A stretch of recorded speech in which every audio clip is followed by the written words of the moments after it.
Well, that was chaotic. Only about three-fourths to four-fifths of the playoff field had issues today, but Keselowski ended up winning his third in a row, so good for him. But I didn't even want to call this a race recap because I don't even know how to recap this. There was so much chaos and stuff, this could end up being a 20-minute video if I talked about it all. I just have to talk about the chaos and my reaction to it. So that's why it's called a reaction, not a recap, because I'm reacting to it. Overall, as I said, a very crazy day for the Cup Series in Las Vegas. The first year is Vegas is the playoff opener. And next week is a real short track at Richmond where it's expected to get chaotic, but they raced today the way there were wrecks and stuff. It was like a short track. There was also a tire issue. So, we're going to cover these things. We're going to cover the significance of Keselowski's victory, of all the incidents that happened, all the things that happened. Go through the results, go through the points watch after one race, all that stuff. So, to talk about the significance of Keselowski's third consecutive win, Penske's 500th win in racing. That's incredible. That's absolutely amazing for Roger Penske. Just amazing. That's hard to believe. Man, that's incredible. Congratulations to him and that team. But Keselowski, obviously, as I've said, momentum and building playoff points that's what I've said in basically all these championship cases. And Keselowski has listened to me because he obviously watches my videos. He doesn't actually watch my videos, most likely. But he's building up those playoff points. He won the first one at Darlington. He had 9. Obviously, he got playoff points from the Indy 1-5 playoff points there. And he got playoff points for the regular season standings. And he won a stage today in the race. So he got 6 more. So he's building it up. He's building up the playoff points, which is good. The momentum, obviously, the speed. They can take more risk in Richmond and the Roval. Go for stage wins, go for race wins, whatever you need. Just build up the playoff points. They can be more aggressive with the calls. And they don't have to worry about that wild card at the Roval. But here we go. Let's go into the day. So Kyle Larson early in the day, he ended up rallying for a second place finish, but he had some tire issue early on. I did not watch the full race. I got home from what I was doing, and the Chase Elliott crash happened. And after that, chaos. Absolute chaos. Wrecks, tire rubs, debris everywhere, just absolute chaos. I honestly couldn't keep up with it. I was so focused on looking at the back of the field to see if Alex Bowman was going to make it to pit road instead of watching the battle for second and third when they're 3 wide. There was a point I actually thought that the guys running the 3 wide for second, third, and fourth would take out 20 cars. I was at the point. It was so much chaos. There was so much going on, and playoff drivers were crashing. They were knocking each other into the wall, bumping into each other. Even non-playoff drivers, Ricky Stenhouse Jr. slammed in the inside wall when A.J. Allmendinger got him loose and then finished him off. Chaotic day. So here we go. The chaos all started, and Kevin Harvick's running in the top 5, and he blows a tire, smacks the wall, and collects poor Eric Jones, who started on pole, was running in the top 10, and Jones was on the high line, just had nowhere to go. So that started off the chaotic day, and Kevin Harvick called it a piece of crap tire. And it's a little true because they kept on blowing up. But Harvick described it as you were tight, and then you were loose, and then you just couldn't control the car. So he was basically saying the tire just made your car go crazy, and you couldn't handle it. Then William Byron had a tire go down. He spun out, hit the wall, so his day was over. Jamie McMurray, this is where all the crazy stuff happened. Chase Elliott's running 6th. I think McMurray's up higher, maybe. Yeah, he was because he was ahead of Elliott. And he blows a tire, and Elliott's already on the high side. He has nowhere to go.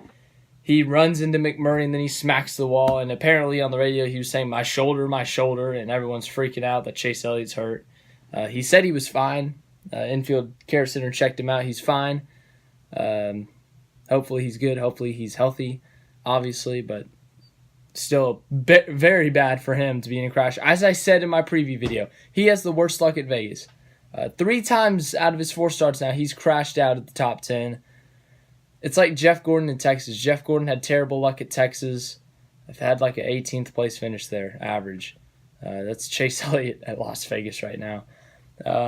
Then Denny Hamlin. Kyle Busch. Let's do the Kyle Busch one first since that happened first. Kyle Busch just loses the car off of turn 4. He didn't have a great day. I thought he'd run up front all day. He really didn't. He ran 10th-ish. And then he was in the back at one point, and he tried to overdrive the car. Spun out. He popped the tire while he was spinning out. But he hit the splitter in the grass, but it didn't damage it because I guess he slowed down enough. But he was lucky to not get damaged there. And then, I don't know, 20-ish laps later, I don't know. I don't know how much later it was, but Denny Hamlin spins out, and then he just destroys the front of his car, and he knows his day's over. So he's like, I'm done. Let's get out of this thing. Ricky Stenhouse, I already talked about that, right? The chaos just gets crazier, all right? It's crazy. So then, there's this one restart, right? And they're 3 and 4 wide. They're going crazy. All these battle for the leads are going 3 and 4 wide in the back. Jimmy Johnson's having a great day. He's running top 5. He's surviving all the chaos. But then him, Kurt Busch, and Alex Bowman all make contact. They get pinched in with each other. I mean, Johnson ends up hitting the wall in 3 and 4. Kurt Busch has a tire rub. Bowman has a tire rub. Johnson and Bowman pit under green, and then there's a bunch of debris, so there's a caution. And they're 2 laps down, and then Kurt Busch is able to limp it around, stay on the lead lap. But he had issues later because he got involved in a wreck with the 34 of McDowell and 38 of Reagan. This is just crazy. Clint Boyer was involved in an accident. Multiple accidents, probably. The tire rub issues I talked about. I mean, golly. Like, just going through this list. I can look at the drivers, and it's crazy. Kyle Larson at one point, he made contact with Keselowski. They had tire rubs. The chaos was like a 200 out of 10. If it was like this at Las Vegas, what's it going to be like next week at Richmond to short track, or in 2 weeks at the first time at the Roval when they were crashing in practice runs?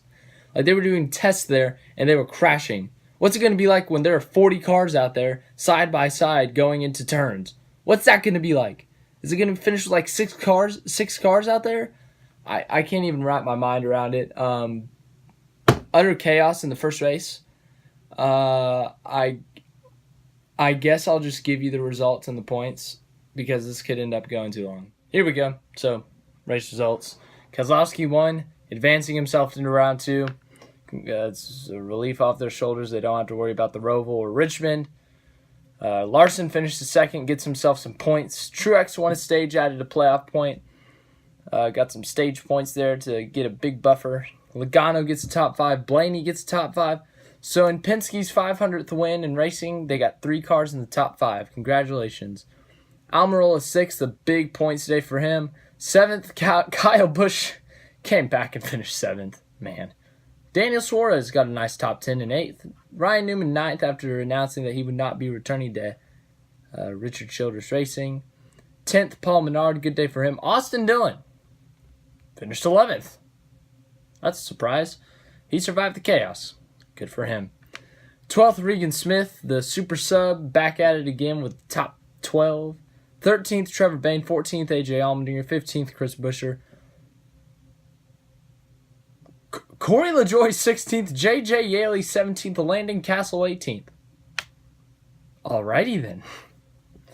19th, Alex Bowman. 20th, Ross Chastain. 21st, Kurt Busch. 22nd, Jimmy Johnson. 23rd, Clint Boyer. Bad day for those guys. 24th, Matt DiBenedetto. 25th, Jeffrey Earnhardt. 26th, Kyle Weatherman. 27th, David Reagan. 28th, B.J. McLeod. 29th, Michael McDowell. 30th, Ricky Stenhouse. 31st, Reed Sorensen. 32nd, Denny Hamlin. 33rd, Timmy Hill. 34th, Ty Dillon. 35th, Jimmy McMurray. 36th, Chase Elliott. 37th, William Byron. 38th, Bubba Wallace. 39th, Kevin Harvick. 40th, Eric Jones.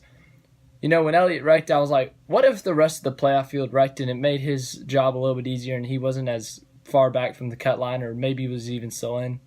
That ended up happening, so I guess I just jinxed the whole field, but on to the point standings. Keselowski advances with a win, so he's in.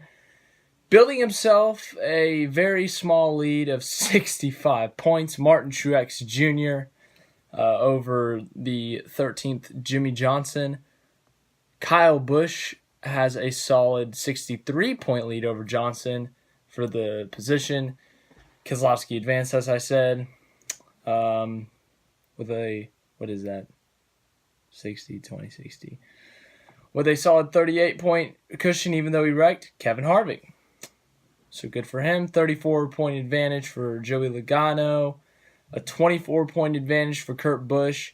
20-point advantage for Ryan Blaney after he got a top 5. So he needed more playoff points, man. Kyle Larson, after the second place finish, only a 19-point buffer. 12-point buffer for Almirola. Austin Dillon is 9 points ahead. Clint Bowyer 7 points ahead, and Alex Bowman holds the final spot right now, and he has a 6-point advantage over Jimmy Johnson for the final transfer spot. Jimmy Johnson, obviously, 6 points behind Alex Bowman. Chase Elliott sits 9 spots behind, or 9 points behind Bowman for that final spot. Eric Jones sits 19 points behind. That's pretty good considering he finished dead last, and it could have been much worse. It could have been a 40-point or something. And then the same situation for Denny Hamlin. He is 14, or what is that? No. That is 20 points back from Alex Bowman. So,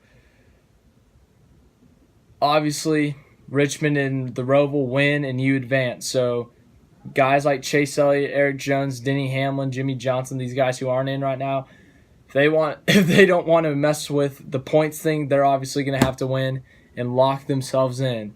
Thank you for watching this video. It was a chaotic race. Tomorrow, I will be doing the Big 12 Power Rankings. I got them written down right here, but you're going to get them tomorrow. That's all I have for today. The IndyCar race is going on right now, I think. I don't know if it's over. It might be. But congratulate Scott Dixon, if he won the championship, congrats. Alexander Rossi, if he won the championship, congrats. So Will Power, if he won the championship, congrats. But thank you for watching. Man, my Keselowski championship case is right here. Go ahead and watch it. So as I talked about crazy free agency stuff, here's some more crazy free agency stuff right on Sam Hornish Jr. And then the normal old subscribe, click on my face. What a chaotic race. Thank you for watching.